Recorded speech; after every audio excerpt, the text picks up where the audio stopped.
हमने chapter number 12 start किया था।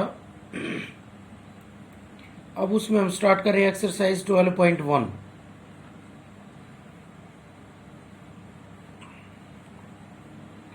क्वेश्चन नंबर 1 है, if A vector is a non zero vector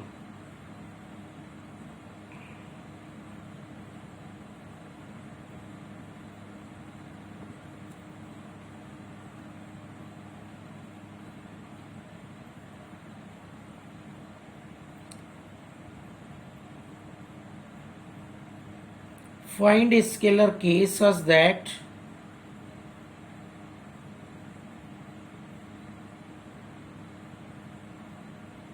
magnitude निकालना है कि ए वेक्टर की स्केलर है इज इक्वल टू 1। तो देखो हमने रिजल्ट पढ़ाया था, स्केलर से मल्टीप्लाइड है तो के की वैल्यू निकालनी तो अलग से हो जाएगा, के का मॉडुलस और मैग्नीट्यूड ऑफ ए वेक्टर। ये रिजल्ट पढ़ाया था हमने। एम ए वेक्टर को स्केलर से मल्टीप्लाई है, उसका मैग्नीट्यूड कैसे आएगा, मॉडुलस ऑफ एम और मैग्नीट्यूड ऑफ ए वेक्टर। तो यहाँ से किसके इक्वल दिया हुआ है, 1 के, तो modulus k is equal to 1 by magnitude of A vector, और मॉडुलस को हटाएंगे तो क्या आ जाएगा, प्लस माइनस। तो ये रिजल्ट आ गया है भाई, क्योंकि मॉडुलस है वो हमारा जब हटाते हैं तो कैसा साइन आता है, प्लस माइनस। तो ये आ गया फर्स्ट क्वेश्चन। अगर कोई स्केलर से मल्टीप्लाइड वेक्टर है तो दोनों का अलग अलग हो जाएगा, इसका मॉडुलस, इसका मैग्नीट्यूड, स्केलर का मॉडुलस और मैग्नीट्यूड ऑफ ए वेक्टर, दोनों का प्रोडक्ट हो जाएगा।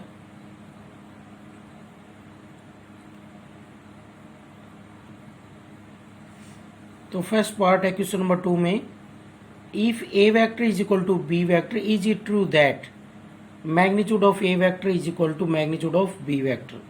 तो फर्स्ट पार्ट कर रहे हैं हम, A vector is equal to B vector, then by definition of, यहाँ पर दो वेक्टर इक्वल हैं, then by definition of equal vectors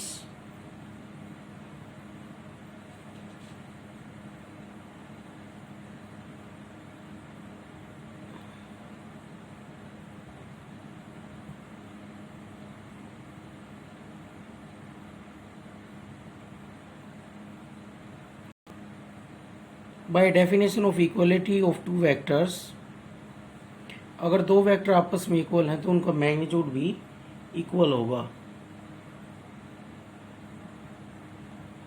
दो वेक्टर इक्वल हैं तो उनका मैग्नीट्यूड भी इक्वल होगा, उनकी डायरेक्शन सेम होगी।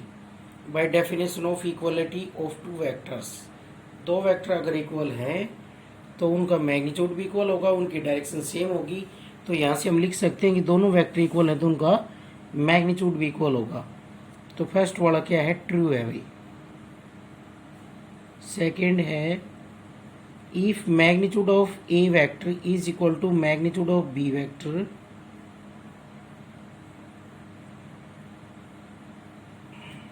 Then the length of, magnitude का मीनिंग क्या है, दो वेक्टर्स की length, then the length of A vector and b vector are equal but their direction may or may not be same, but their directions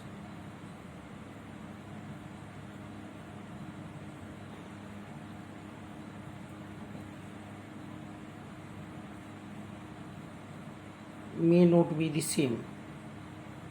तो लेकिन जब तक direction same नहीं होगी तो वेक्टर इक्वल नहीं आ सकते। केवल मैग्नीट्यूड इक्वल होने से दो वेक्टर इक्वल नहीं हो जाते। तो हम कहेंगे so A vector is equal to B vector need not be true.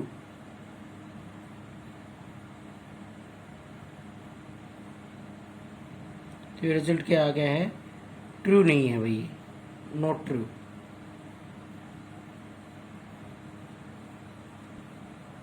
दो वेक्टर का अगर मैग्नीट्यूड इक्वल है तो उनकी डायरेक्शन सेम हो भी सकती है और अलग अलग। अगर डायरेक्शन सेम होगी तो दोनों वेक्टर इक्वल हो जाएंगे, लेकिन यहाँ पर डायरेक्शन सेम हो भी सकती है और नहीं भी। तो A vector is equal to B vector कोई ज़रूरी नहीं है इक्वल आए। थर्ड पार्ट है magnitude A vector is equal to magnitude B vector, then it is not true that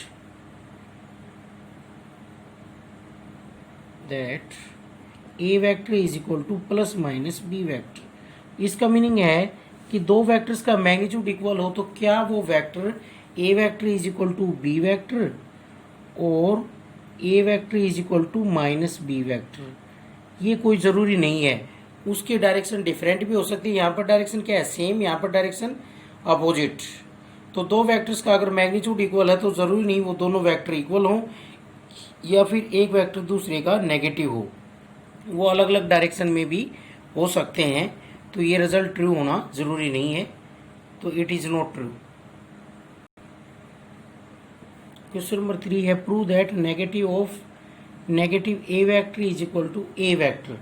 ये हमें प्रूव करना है, तो इसका प्रूफ करते हैं। इसके लिए हम लेट कर लेते हैं, let a vector is equal to A B vector. मान लिया हमने ये ए वेक्टर है, तो इसे हम क्या कह रहे हैं, ए बी वेक्टर।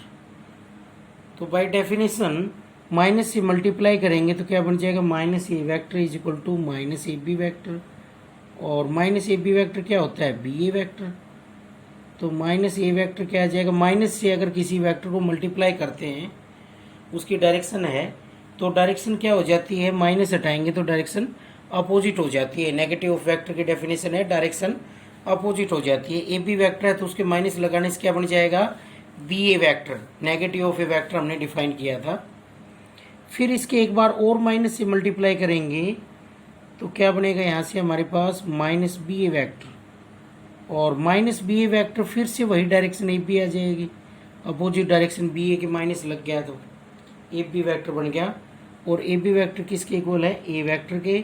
तो यहाँ से लिखेंगे minus of minus a vector is equal to A vector. यहाँ में लिखेंगे डायरेक्शन में और मे नोट भी same.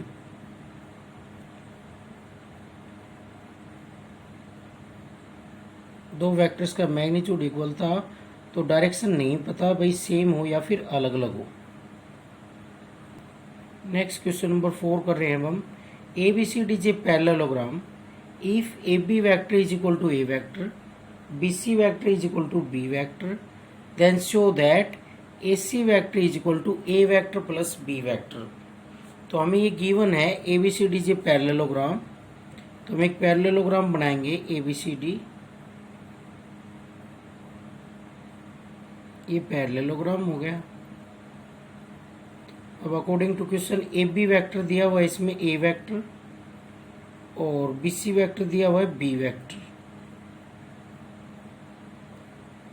A B vector a vector है और B C vector B vector है। तो ए सी वेक्टर कैसे आएगा, ए को सी से ज्वाइन कर दें और बी डी वेक्टर कैसे आएगा, बी को डी से ज्वाइन कर दें। तो यहाँ पर जो हमें गिवन वो लिख लेता हूँ मैं, A B C D J parallelogram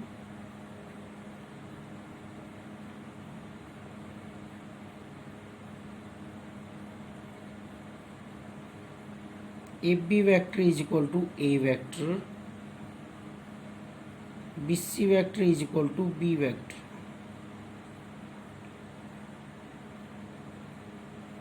B C vector B vector equal है। तो सबसे पहले हमें ये प्रूव करना है A C vector is equal to A vector plus B vector. तो ये इस ट्राइंगल में बनेगा A C vector in triangle A B C.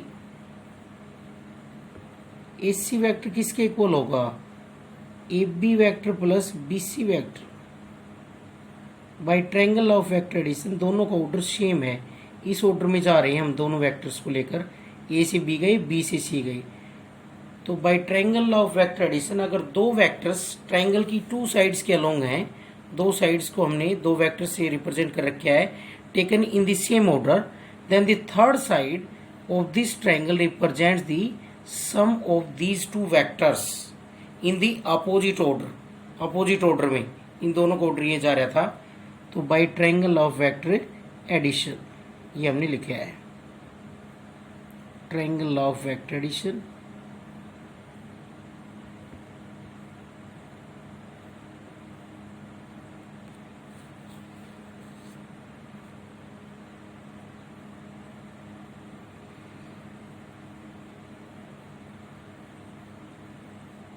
A B vector given है ए वैक्टर और बी सी वैक्टर है बी वैक्टर, ये हमने कर दिया है। अब हम बात करते हैं बी डी वैक्टर की। तो इसके लिए कौन सी ट्रायंगल लें, बी सी डी ले लेते हैं। In triangle B C D अगर हमें बी डी वैक्टर चाहिए तो इस ट्रायंगल के अंदर जो दो साइड है उन दोनों साइडों के अलोंग जो वेक्टर है उनका सम, दो साइड्स के वेक्टर का सम ट्रायंगल की थर्ड साइड रिप्रेजेंट करेगी इन द अपोजिट ऑर्डर। तो बी सी और सी डी दोनों का एक ऑर्डर है, इस ऑर्डर में जा रहे हैं हम। ये अगर एरो इधर होता तो दोनों का अपोजिट ऑर्डर हो जाता। अब इन दोनों का ऑर्डर सेम है, इस ऑर्डर में जा रहे हैं हम, इस डायरेक्शन में, यहाँ से यहाँ, तो दोनों एक ही ऑर्डर में है। तो थर्ड साइड उनका सम रिप्रेजेंट करेगी ट्रायंगल की, दो साइड्स अगर एक ही ऑर्डर में है तो दोनों वेक्टर्स का सम कौन रिप्रेजेंट करेगी, third side in the opposite order. इनका ऑर्डर तो ये है और बी डी का ऑर्डर इसके अपोजिट है, जबकि इसी ऑर्डर में क्या बनता है, ऐसे बनता, इधर एरो होता जब सेम ऑर्डर में था। अब बी डी क्या है, अपोजिट ऑर्डर में। तो by triangle of vector addition we can write B D vector is equal to B C vector plus C D vector by triangle of vector addition.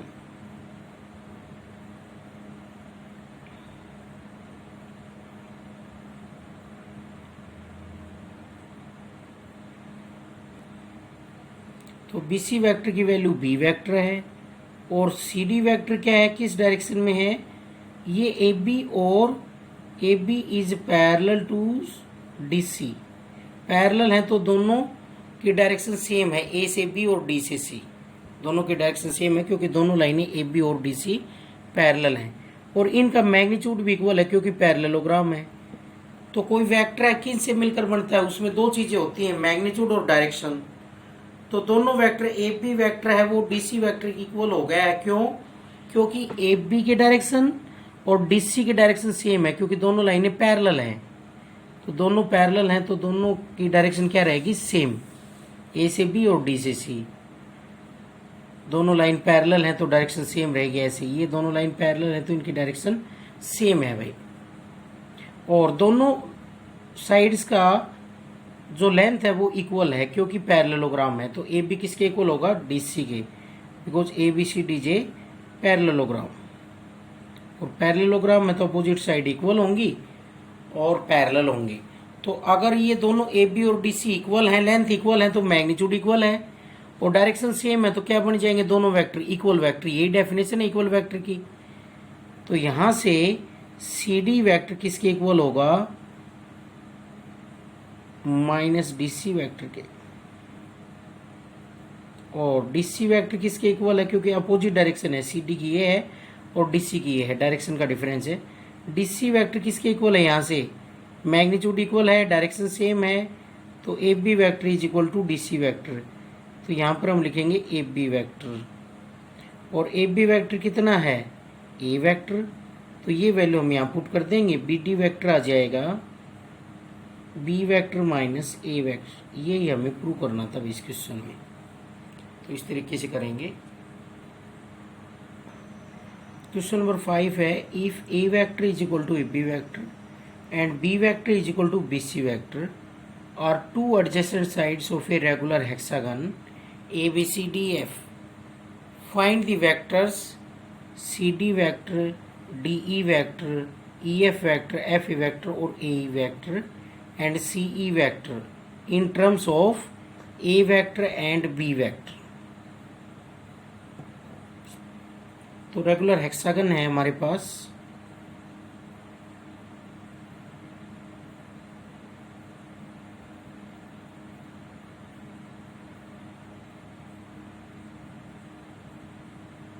ये regular hexagon हो गई, A B C D E F। Regular hexagon में क्या होता है, all sides are equal and all angles are equal. Regular hexagon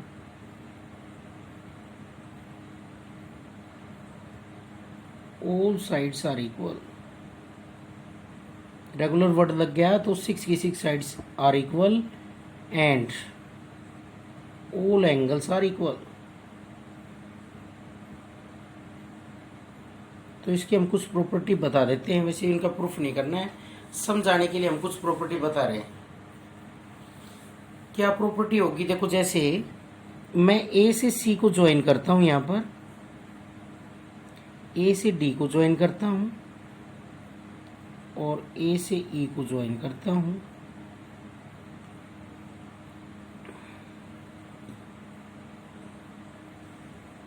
तो देखो यहां पर ये दोनों एंगल्स, तो इसके हेक्सागन की हम कुछ प्रॉपर्टीज डिस्कस कर लेते हैं, प्रूफ करते हैं उनका, जो कि याद रह जाएंगे फिर तुम्हें क्या क्या प्रॉपर्टीज हैं। यहाँ से हमने टर्न किया है, इस लाइन को ऐसे टर्न किया, इसको ऐसे टर्न किया, इस लाइन को हमने ऐसे टर्न किया, फिर इसको हमने ऐसे टर्न किया पीछे की तरफ, इसको ऐसे और इसको ऐसे। ये टर्न करने के बाद कंप्लीट इवोल्यूशन हमारे पास कितने डिग्री का होता है, 360 का। तो ये एंगल सारे कितने डिग्री के होंगे, 60 डिग्री के होंगे exterior angle. Each exterior angle is equal to 60 degree.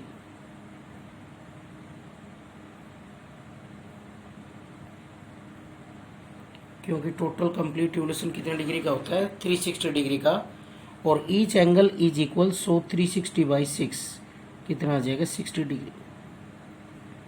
अब अंदर का एंगल लीनियर पेयर होने की वजह से कितना होगा, 120, और ये एंगल कितना होगा, 30। ये एंगल भी 30 होगा, क्यों, क्योंकि A B is equal to B C, और ए बी और बी सी इक्वल हैं तो अपोजिट एंगल इक्वल होंगे। Angle B A C is equal to angle B C A, और टोटल एंगल 60 डिग्री है तो उसका हाफ हो जाएगा, ये दोनों इक्वल हैं तो बी ए सी और प्लस बी सी ए 60 होगा, क्योंकि ट्रायंगल के सभी एंगल का सम क्या होता है, 180 डिग्री। तो ये क्या हो जाएगा, 1/2 इंटू 60, ये दोनों एंगल इक्वल है, 30 के हो गए। तो ये 30 के हो गए, तो ये भी लीनियर पेयर है इस लाइन के साथ, तो ये एंगल 90 डिग्री का होगा। और इसी तरीके से ये 30 का होगा, ये 30 का, क्योंकि 120 है टोटल, यहाँ पर 120 है, तो ये 30 के हो गए दोनों एंगल्स। और ये 30 के हो गए यहाँ पर, तो ये एंगल कितने डिग्री का हो जाएगा, 90 का, क्योंकि टोटल एंगल 120 है, बाहर 60 है, तो लीनियर पेयर है, तो ये 90 हो गया है। अब ये दोनों ट्रायंगल, कौन कौन सी triangle, triangle A E D and triangle A C D, दोनों ट्रायंगलों में हम देख सकते हैं angle A E D is equal to angle A C D, each 90 degree, दोनों एंगल 90 डिग्री हैं, और ए डी दोनों में कॉमन है। और इसके साथ साथ D E is equal to D C, क्यों, क्योंकि रेगुलर हेक्सागन है तो सभी साइड आपस में इक्वल होंगी भाई। और यहाँ से क्या लग गया है, R H S, right angle हो गया, हाइपोटेन्यूज और एक साइड इक्वल है, तो दोनों ट्रायंगल कॉन्ग्रुएंट हो गई। कौन कौन सी triangle, A E D is congruent to triangle A C D, और दोनों ट्रायंगल कॉन्ग्रुएंट हो गई हैं, तो हम क्या लिख सकते हैं, यहाँ से को CPCT यूज कर सकते हैं, एंगल्स इक्वल होंगे। तो कौन कौन से एंगल इक्वल होंगे, angle A D E is equal to angle A D C, और टोटल एंगल कितना है, angle E D C is equal to 120 degree, linear pair की वजह से बाहर 60 डिग्री है, तो अंदर एंगल कितना होगा, 120।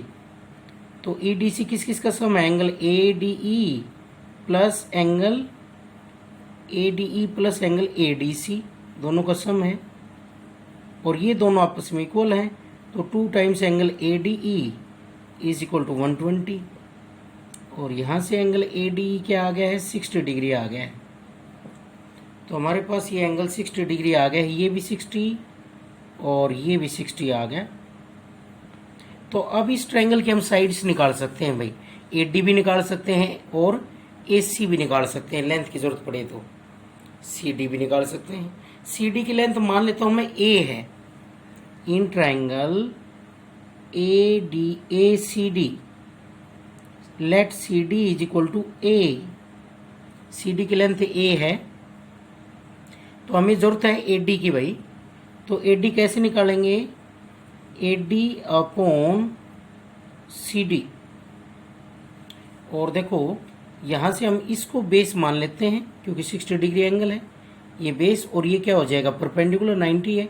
90 के सामने ये क्या होगा हाइपोटेन्यूज, तो ये बन गया हाइपोटेन्यूज अपॉन बेस, और हाइपोटेन्यूज अपॉन बेस क्या होता है सीकेंड। सीकेंड 60 डिग्री। तो यहाँ से ए डी कितना आ गया है? A D is equal to C D into secant 60, और सीकेंड 60 कितना होता है? 2 होता है, तो 2 सी डी आ गया लेंथ। ए डी की लेंथ किसके इक्वल आ गई है? 2 सी डी के, और 2 सी डी की लेंथ किसके इक्वल है? 2 बी सी के इक्वल है, क्योंकि सभी साइड इक्वल है, हेक्सागन है। तो ए डी है वो 2 टाइम्स बी सी आ गया। इस रिजल्ट का हम यूज करेंगे भाई, इसलिए मैंने प्रूव करके दिखाया। वैसे हम डायरेक्ट रिजल्ट क्वेश्चन में यूज करेंगे, प्रूव करके दिखाया हमने इसको। अब इसमें एक चीज और है, ये बी सी किसके पैरेलल होगा? ए डी के पैरेलल होगा। क्यों? क्योंकि यहाँ पर ये एंगल 30 है, ये भी 30 है, क्योंकि सी पी सी टी से इक्वल होंगे दोनों एंगल्स। टोटल एंगल 60 है, तो 30 हो गई। अब ये एंगल ए डी के साथ ये कोरस्पोंडिंग एंगल इक्वल है। कौन कौन से एंगल?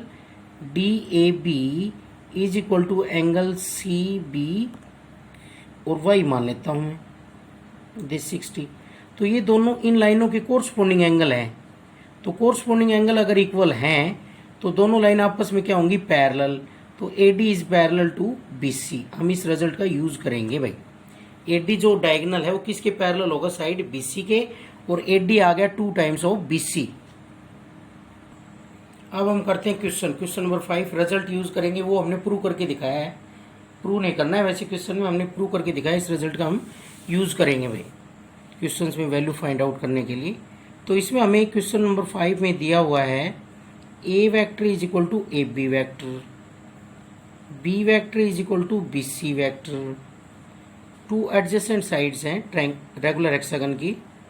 तो हमें इसमें वेक्टर फाइंड आउट करना है C D vector, D E vector, E F vector, F A vector, A E vector and C E vector.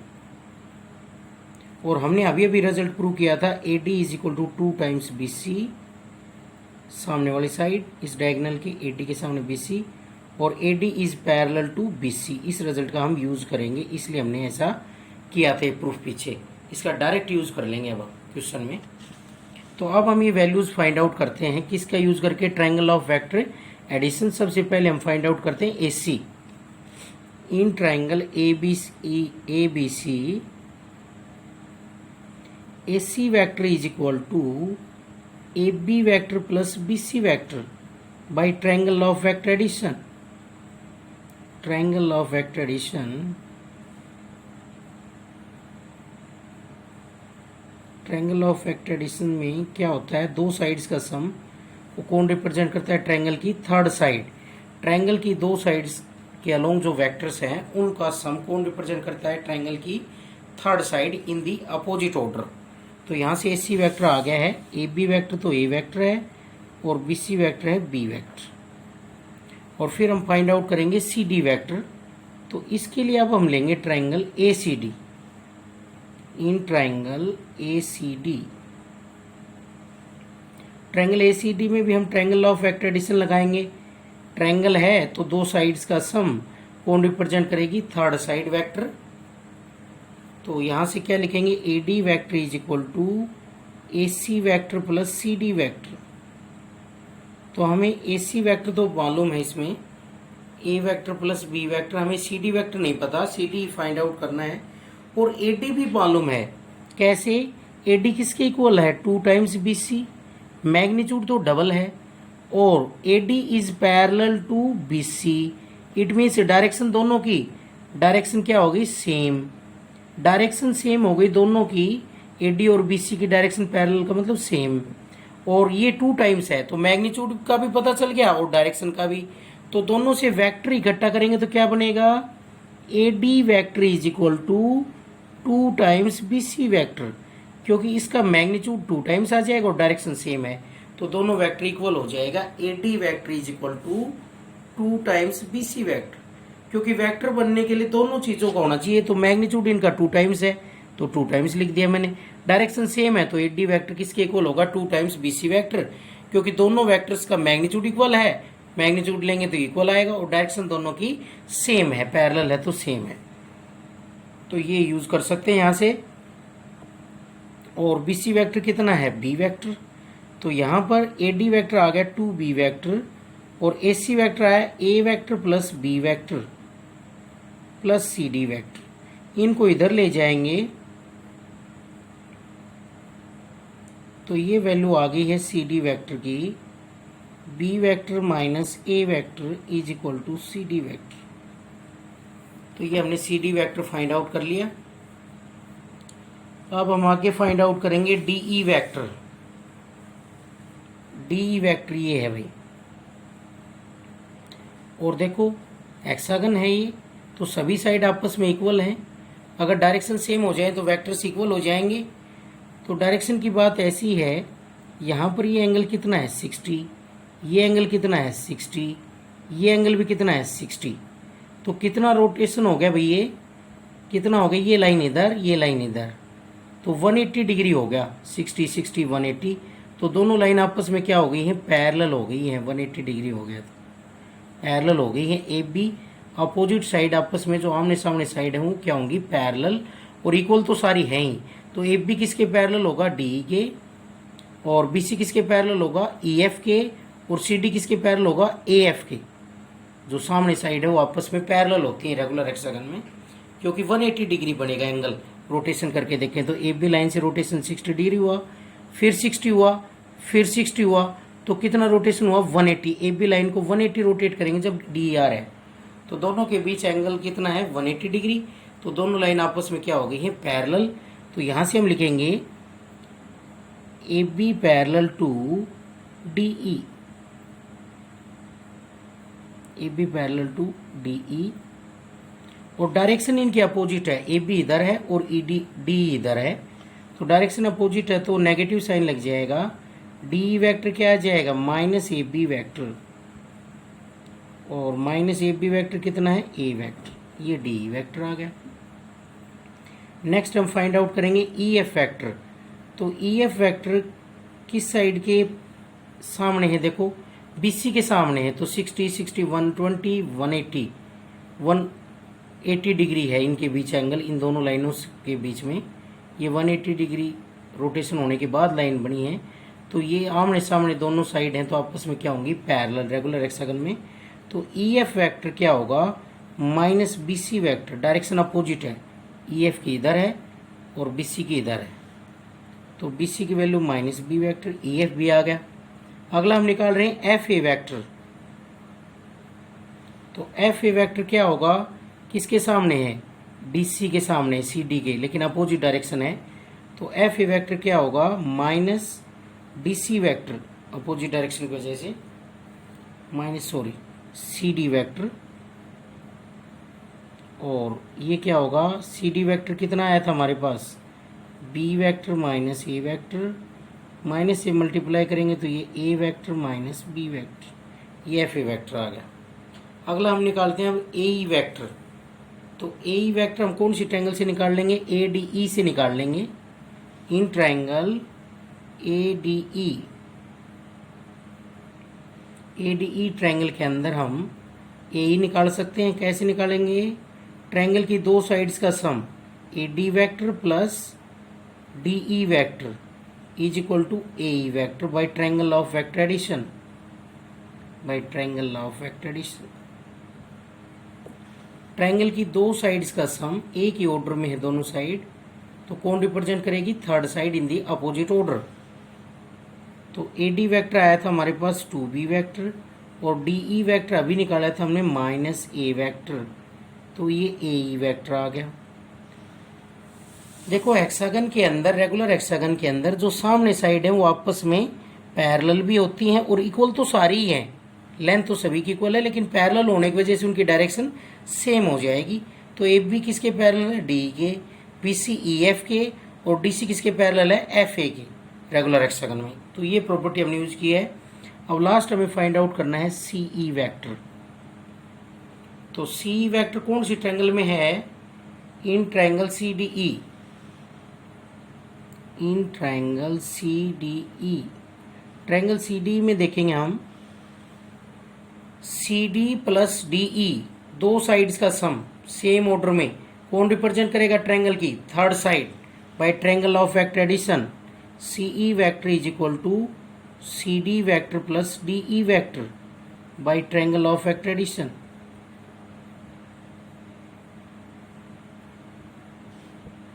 Triangle of vector addition, triangle of vector addition से हमने इन दोनों को सम कर दिया है।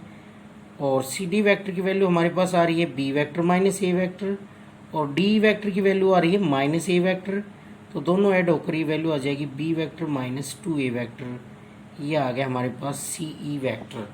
तो इसमें कुछ रेगुलर हेक्सागन की हमने प्रॉपर्टी यूज की है, इनके साथ साथ triangle of vector addition use किया है। तो नेक्स्ट क्वेश्चन नंबर 6 है, in a regular hexagon A B C D F prove that A B vector plus A C vector plus A D vector plus A E vector plus A F vector is equal to 3AD vector.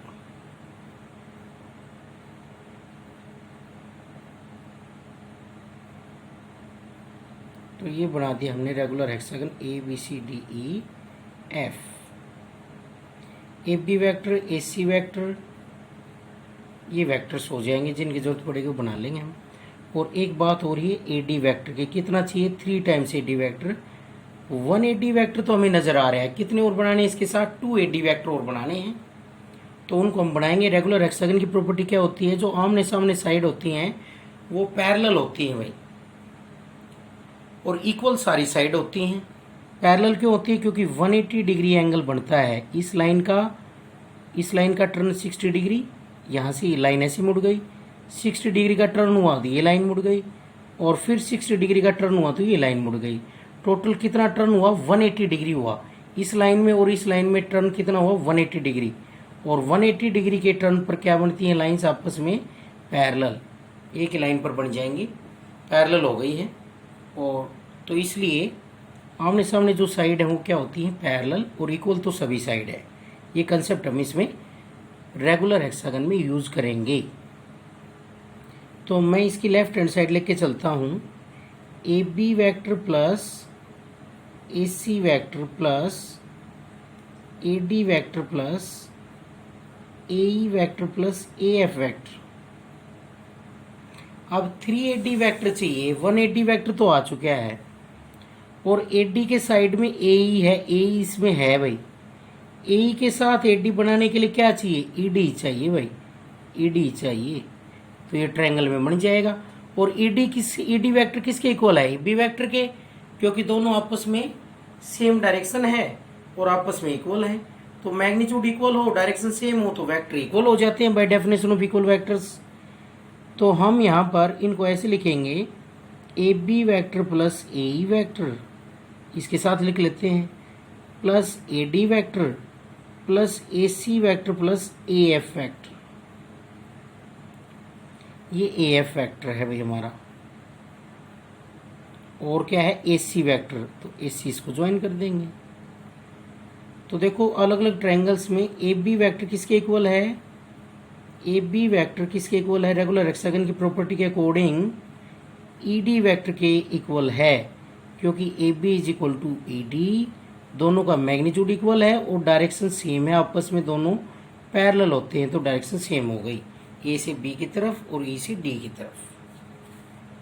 तो A B vector को मैं ई D vector लिख सकता हूँ इसमें, ई D vector plus A E vector plus A D vector, और साथ साथ मैं ए एफ वैक्टर को सी डी वैक्टर लिख सकता हूँ, क्योंकि ये भी अपोजिट साइड है और पैरेलल है।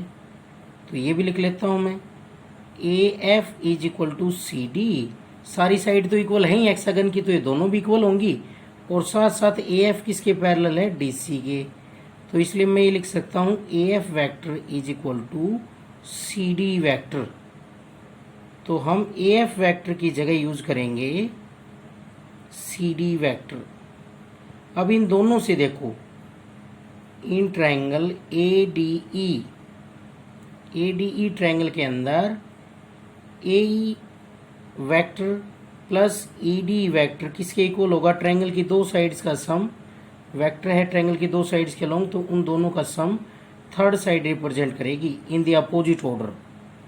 इसी तरीके से in triangle A C D triangle में भी ऐसा ही है। A C vector plus C D vector is equal to A D vector, third side उनका सम रिप्रेजेंट करेगी दोनों का, दोनों वैक्टर्स का, दोनों साइड्स का।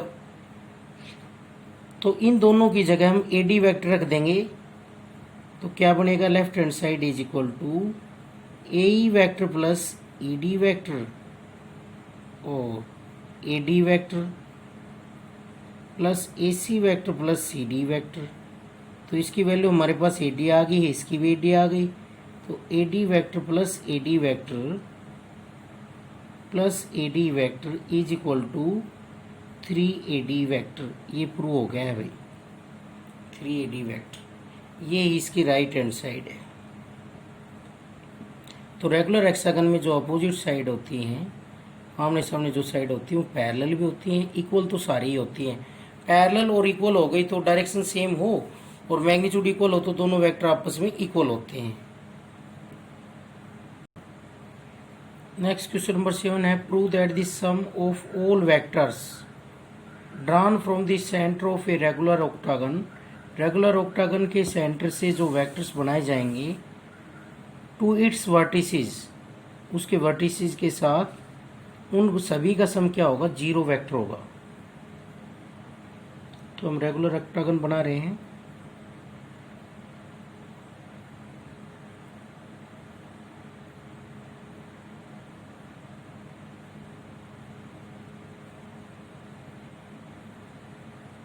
ये बन गया, इसको नेमिंग कर देते हैं A B C D E F G H, और इसमें हम ए को मिला देते हैं, सेंटर आ गया। पी एफ को मिला देते हैं भाई, सी जी को मिला देते हैं डायगोनल्स को, और डी एच को मिला देते हैं। तो ये मान लेते हैं O be the centre, O be the center of regular octagon, center of regular octagon। तो प्रूव क्या करना है? सेंटर से जो इसके वर्टिसेस हैं उनसे, सेंटर से इसके जो वर्टिसेस हैं वहां तक जो वेक्टर बनेंगे उन सब का सम क्या होगा? 0। तो हमें प्रूव करना है O A vector plus O B vector plus O C vector plus O D plus O E O F O G O H, इन सभी का सम हमें क्या प्रूव करना है? ओ से वर्टिसेस की तरफ जो वेक्टर बनेंगे उन सब का सम, वेक्टर ड्रा किए जाएं ओ से वर्टिसेस तक, तो उन सब का सम क्या होगा? 0 वेक्टर। ये प्रूव करना है हमें।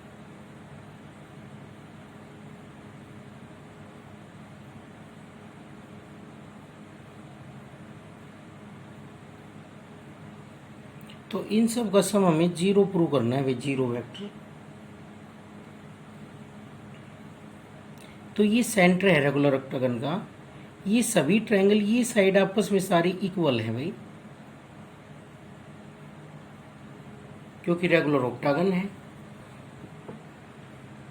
तो यहाँ पर ओ सेंटर ऑफ रेगुलर ऑक्टागन है, तो ओ से सभी वर्टिसेस की डिस्टेंस इक्वल होगी, क्योंकि रेगुलर हेक्सागन हो, रेगुलर ऑक्टागन हो तो सभी साइड्स इक्वल हैं, तो सेंटर से सभी वर्टिसेस की डिस्टेंसेस इक्वल होगी। तो ओ से ए तक की डिस्टेंस और ओ से ई तक की डिस्टेंस क्या रहेगी? इक्वल रहेगी। O A is equal to O E, O B is equal to O F, सारी साइड इक्वल रहेंगी। O F is equal to O C is equal to O D is equal to O H is equal to O G is equal to O E. इसके अलावा ए ई एक straight line रहेगी, क्यों? क्योंकि A O B and B O C दोनों ट्रायंगलों को हम देख सकते हैं O A is equal to O C and O B is equal to O B, और इसके साथ साथ A B is equal to C B. ये दोनों में हम देख रहे हैं ओ बी दोनों में कॉमन है, तो ट्रायंगल बनेगी A O B is congruent to triangle C O B. क्योंकि ये आपस में इक्वल है सारे, तो इक्वल बनेगी तो ये दोनों एंगल इक्वल होंगे। सी पी सी टी से angle A O B is equal to angle B O C, और सारे एंगल इक्वल हो जाएंगे तो एंगल कितने डिग्री का होगा? 45 का हो जाएगा। जैसे ये इसके इक्वल, ये इसके, सभी एंगल इक्वल होते हैं, तो इन एंगल्स का सम क्या हो जाएगा? 45, 45 और 45। तो angle A O B is equal to 45 degree होगा यहाँ से, क्योंकि सभी एंगल्स इक्वल होंगे। तो 360 को कितने से डिवाइड कर दिया हमने? 8 से, क्योंकि 8 एंगल्स हैं ये सारे रेगुलर हेक्सागन है, तो सेंटर पर सभी एंगल इक्वल रहेंगे। तो सभी 45 डिग्री के हो गए। तो 4 से मल्टीप्लाई करेंगे तो कितना आ जाएगा? 45 इंटू 4 कितना आ जाएगा? 180 डिग्री। तो यहाँ से हम कह सकते हैं कि ए इज ए स्ट्रेट लाइन, ए एक स्ट्रेट लाइन होगी। इसी तरीके से बाकी भी इसमें स्ट्रेट लाइन होंगी। F B is a straight line, सभी स्ट्रेट लाइन होंगी। और D H is also a straight line, और C G is also a straight line, सभी स्ट्रेट लाइन होंगी। और ये आपस में इक्वल हैं, तो O A is equal to O E, और ए की डायरेक्शन में है लेकिन अपोजिट डायरेक्शन में है, तो क्या लिखेंगे? O A vector is equal to minus O E vector. और इसी तरीके से हम लिखेंगे O B vector is equal to minus O F vector, O C vector is equal to O G vector, ये भी माइनस लग जाएगा इसके भी। और O D vector is equal to minus O H vector, और यहाँ से ये सभी आ गए। अभी इनका सम करेंगे तो क्या आ जाएगा? 0 आ जाएगा। देखो O A vector plus O B vector plus O C vector plus O D vector plus O E vector plus O G vector plus O H vector plus O F vector. अब इनकी value रखेंगे हम। ओ E vector क्या है? Minus O E vector क्या है? Minus O E vector. O B vector क्या है? Minus O F vector. O C vector minus O G vector. O D vector minus O H vector, और plus O E vector plus O G vector plus O H vector plus O F vector, सारे आपस में cancel हो गए हैं। इस तरीके से सभी वैक्टर्स प्लस माइनस क्या आ गए? 0 वैक्टर। और यही हमें प्रूव करना था। तो देखो सेंटर से सभी वर्टिसेस इक्विडिस्टेंस होते हैं, रेगुलर हेक्सागन की प्रॉपर्टी है। और सेंटर से जो अपोजिट वर्टिसेस हैं लाइन ज्वाइन करेंगे डायगोनल की, उसी पर सेंटर होगा ए ई पर। ए स्ट्रेट लाइन होगी, बी एफ भी स्ट्रेट लाइन होगी, और सी एच भी स्ट्रेट लाइन होगी, और सी जी भी स्ट्रेट लाइन होगी, डी एच भी स्ट्रेट लाइन होगी। तो स्ट्रेट लाइन होगी तो ए की लाइन पर है तो डायरेक्शन अपोजिट होगी इनकी, ओ ई की और ओ ए की, और ये आपस में इक्वल थे, तो डायरेक्शन अपोजिट की वजह से क्या लग गया? माइनस। तो ये प्रॉपर्टी हमने रेगुलर ऑक्टागन की पढ़ी है।